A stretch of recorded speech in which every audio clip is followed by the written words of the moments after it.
When listening to jazz, few artists have drawn me in and demanded my attention like bassist Scott LaFaro has while I've been diving deep into the Bill Evans Trio. This was completely unexpected from the first time I heard these two records at length, which was actually not too long ago when I got the very good Craft Original Jazz Classic Series editions. If there was ever an album or a set of albums that deserves to be considered a classic, and given the treatment of ultra high quality vinyl, it's these two records. Well, here we are again. This time we have two UHQR releases from the Bill Evans Trio, one of the most popular jazz groups ever and one of the most sought after recently, it seems, for vinyl enthusiasts anyway.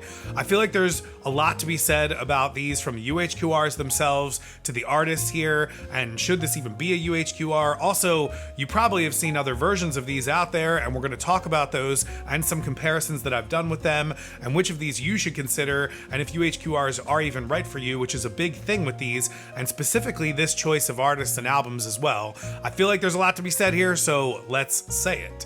To start, what exactly are we talking about here? This is a double release from Analog Productions, available from acousticsounds.com, and these records should be consumed and treated as a pair in this way. The Bill Evans Trio, Sunday at the Village Vanguard, featuring Scott LaFaro, and A Waltz for Debby, both recorded from 5 sets live on June 25th, 1961, from engineer Dave Jones, 2 recorded in the afternoon and 3 recorded in the evening so that they could pick and choose from the best, and they're all about 30 minutes long. And just like with all of the UHQRs, we get these amazing library type boxes, and they have these wooden spines and gold lettering inlaid. With each of these, you get the same things: a certificate of authenticity for the specific pressing that you have, in this case noting that it's pressed in 5,000 copies, as well as a UHQR specifications manual showing all of the amazing ways that this vinyl is made. And then we usually get a catalog of some sort. This one is the new Pablo series, as well as the Atlantic 75 series and the Craft Contemporary series. All great stuff that you should be getting, by the way. Both of these records come with the same additional booklet with photographs and images of the master tapes and an awesome write-up by Bob Blumenthal. So if you only wanted to get one of these, you can still get the full story and the extra pics and the actual master tape photos, which is a great thing to have. Then we get these amazing recreated jackets, and from what I know, this is the first time that you can get both of these records with gatefold jackets, and they are absolutely stunning. And we'll talk about the comparisons to the other jackets and other pressings for these later. Sunday at the Village Vanguard has an amazing linen texture on it that's just like the original, and the original Riverside numbers, which is a little bit different than the Craft recording editions. Waltz for Debby has a great matte black finish that is very smooth, and the color accuracy of these and the quality is just absolutely stunning. Also, these are numbered, and I wish they would have come out with matching numbers for the people that bought them both at the same time, but what are you gonna do? I never understand the numbering game. I love numbered editions. I just don't understand how they get divided out amongst us. I've bought records right away and gotten like the 1,000th copy, and I know other people that bought them later and got the first one, so I don't know. I know you can't hear the jackets, but these are amazing, and I like nice things. So we will get to vinyl community complaints about this stuff in a little bit, don't worry. The vinyl itself is pressed at QRP and shipped outside the jacket in the box to prevent any seam splits, which is extremely awesome. This is cut on 2LP 45 RPM clarity vinyl, and it has this milky translucent look because this is what vinyl actually looks like before the black additive is added, so it's not pure clear. Again, this is all the same as with all the UHQRs, with the exception of the white stripes, which is red and not gold inlay, and the 2 Bob Marley ones, which have Tough Gong on the spine and not Analog Productions. Those are really the only differences between any of the UHQRs. Let's talk about the sessions and the setting here. First off, this is one of the greatest live recordings ever made. Period. I'm just going to put it out there. I'm not that big of a fan of live recordings for a number of reasons, and I remember the first time that I heard this, and even though it's called Sunday at the Village Vanguard, I'm an idiot, and I actually forgot that it was a live recording, and then you listen to it, and you hear the crowd and you hear the clinking of the drinks and you hear people talking. And I was absolutely blown away with the audio fidelity on this. And I would love to know more details about the actual recording process here, specifically the mic placements and specifically the mic placement for the upright bass. I did find some information, and I'm going to put some pictures up here from a previous session that engineer Dave Jones did at the time when he was recording in the French Quarter for a setup that was very similar to this about 5 months earlier.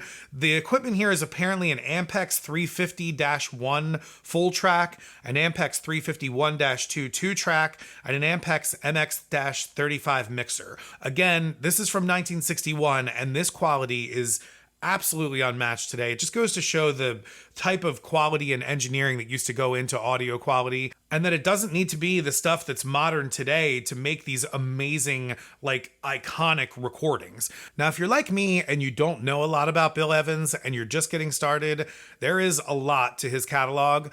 This collection of records, rightfully so, however, is so much more of a tribute to the bassist Scott LaFaro, because less than 11 days after these were recorded, he was killed in a car accident, and he never even actually got to hear this amazing session, and his custom bass was also almost destroyed as well.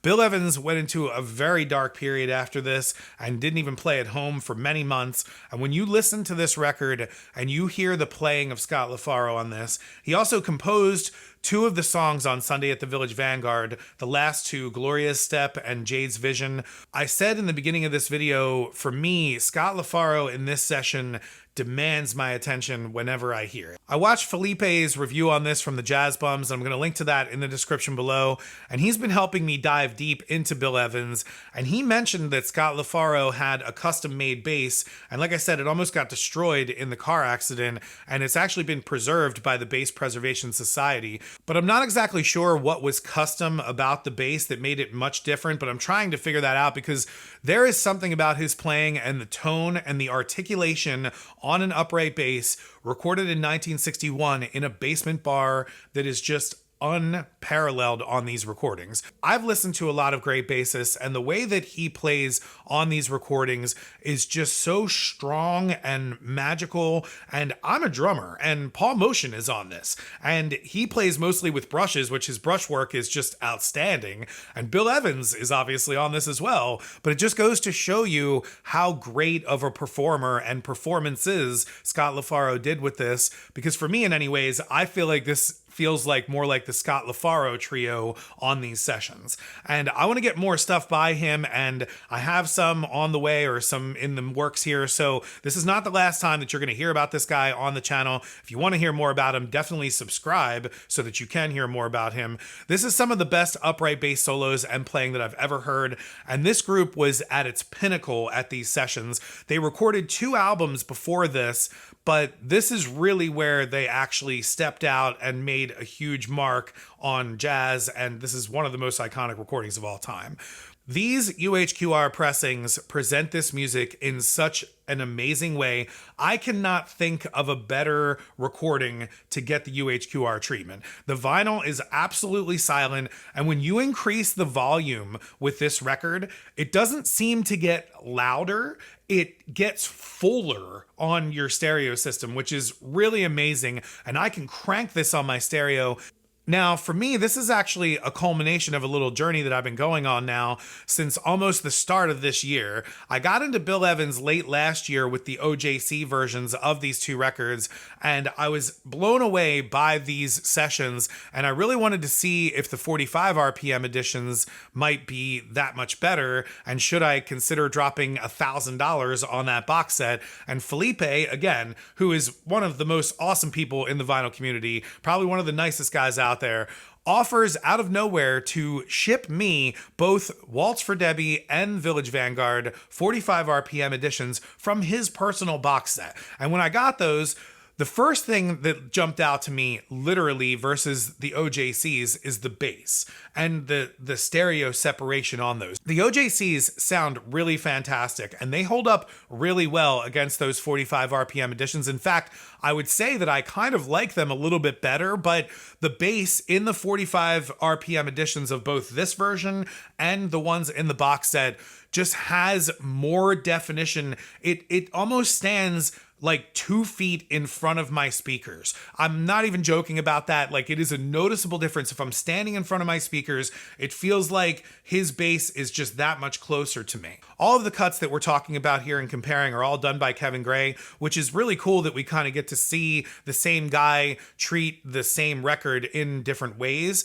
2 of them are recently done at Cohearent. This one and the OJCs were recently done with his newer equipment at Cohearent, and the 45 RPM edition in the box set was done when he was with Acoustech, and it was actually done in partnership with Hoffman. So it's not exactly the same cut there, and I think that these cuts are better. So if you're looking for just a very good version of these to have, I think the OJC is definitely a great way to go if you don't want to take the full plunge on these UHQRs. That all being said, these UHQRs take it up a notch. The smoothness of that bass and the stereo image of the group is so much better than the 45 RPM editions.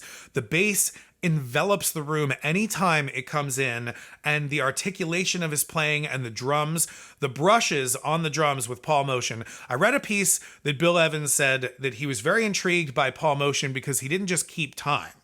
Now, fun fact, the bass should actually keep the time in a really good jazz setup. The drums actually amplify the time, at least in good bands anyways. But Motion more preferred to play a little more creatively and react to the other instruments with his brushwork. And it's like he's literally painting with the picture here, and it's just beautiful between the bass and the piano. And the detail on that brushwork and the sound of the cymbals on this UHQR is just absolutely amazing. Now, it's important to remember here that we are really splitting hairs in regards to the OJC and the box set and the UHQR.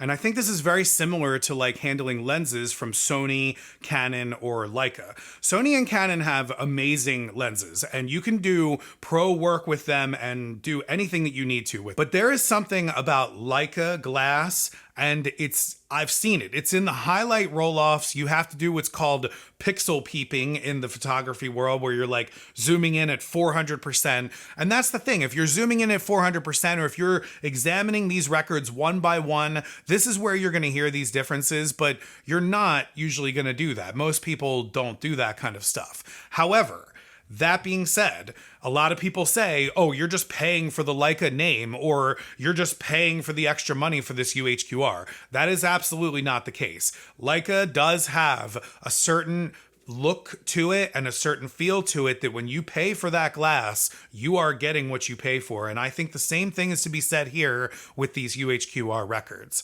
So if you want amazing Canon or Sony glass, go get the OJC. It's perfect for what you want. If you want to casually add some Bill Evans to your collection, diving into the box set is definitely more for a diehard fan of Bill Evans, since you have to spend $1,000 on that, but it definitely still has its place. And even though I've actually been amassing most of the set in other ways, either through the OJCs, and I did find one of the records out of the set on Discogs outside of the set, I'm still heavily considering getting that box set, and I might end up getting it one day. But one thing that does hold me back a little bit, and this UHQR completely fixes that, are the jackets. The jackets on the 45 RPM editions from that box set are not even as nice as the jackets on the OJCs. The OJCs have the great matte finish for Waltz for Debby and the linen texture feel, and they're both on very nice tip-on jackets. I mean, they're beautiful, and they come with a really nice OB, which is very cool, and I think the presentation of them both are stunning, and it's way better than the covers that come with the 45 RPM editions. They're stuffing 245 RPMs into one jacket, and it's basically just a basic direct-to-board glossy jacket.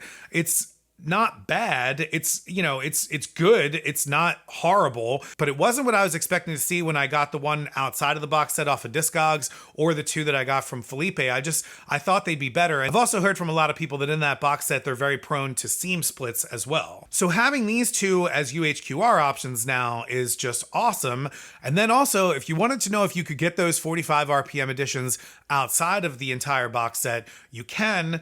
but they're like individually as much as the entire box at this point. There's also a MoFi edition of Village Vanguard that apparently is one of the only MoFis done from original master tapes, and it's probably really, really nice, but it also costs more than both of these UHQRs combined. So I would rather have both of these UHQR versions cut by Kevin Gray at Cohearent on his new stuff in this way versus any of that stuff, and you'd be paying more for that stuff anyway.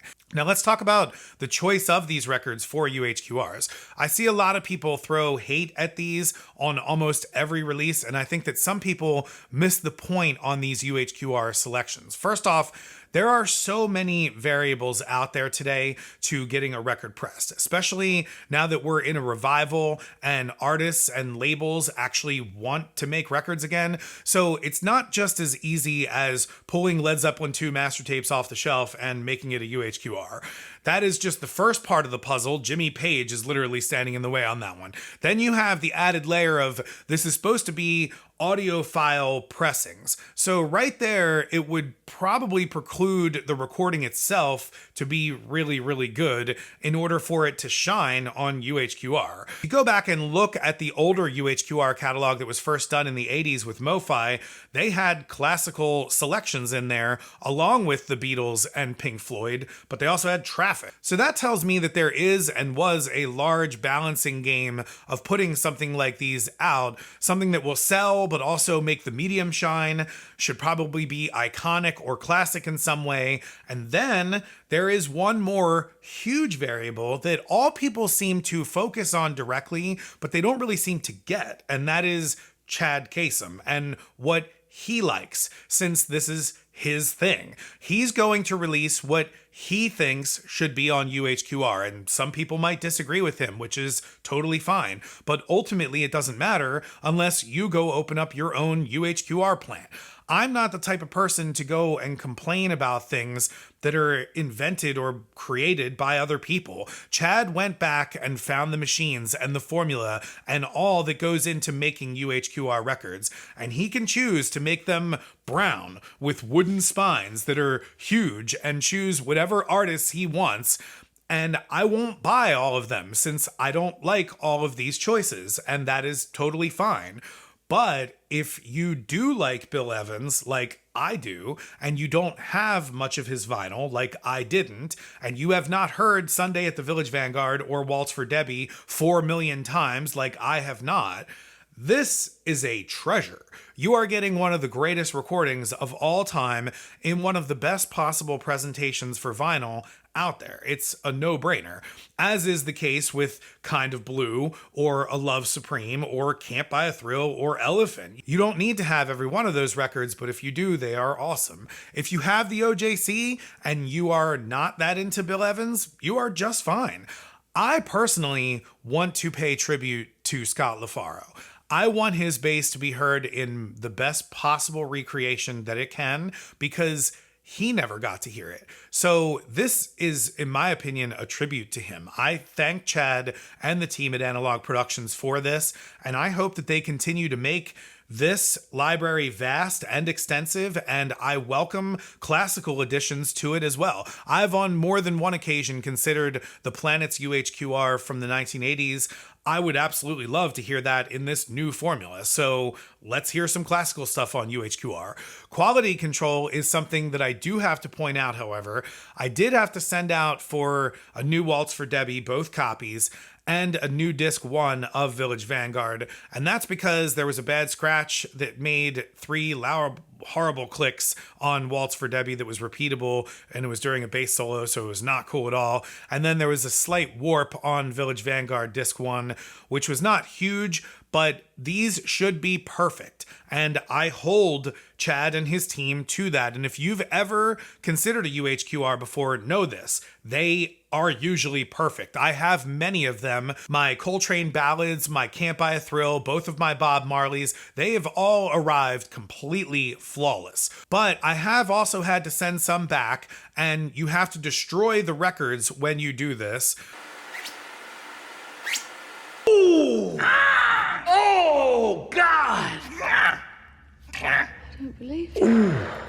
However, there's a great guy named Bud. He's their amazing customer service guy, and you can email him with the photos of the destruction, and they will send you a new one almost right away with free shipping. And I've made sure that all of my UHQRs are flawless. I'm paying $150 for a record here. They should be absolutely flawless. It's great that they stand behind this, and I encourage you to make sure that yours are flawless as well. Listen with headphones on, uninterrupted for anything. Check that the record is completely flat. I'm telling you, you might be used to pops or clicks or things like that in other records. These do not have them. Sometimes they do because vinyl is not 100% of a repeatable process, but they try to get really close here and they will honor that purchase. Now, I don't know if that's the case if you buy these UHQRs from other places, even like from big name retailers and things like that. They might not have the resources to help you in this way.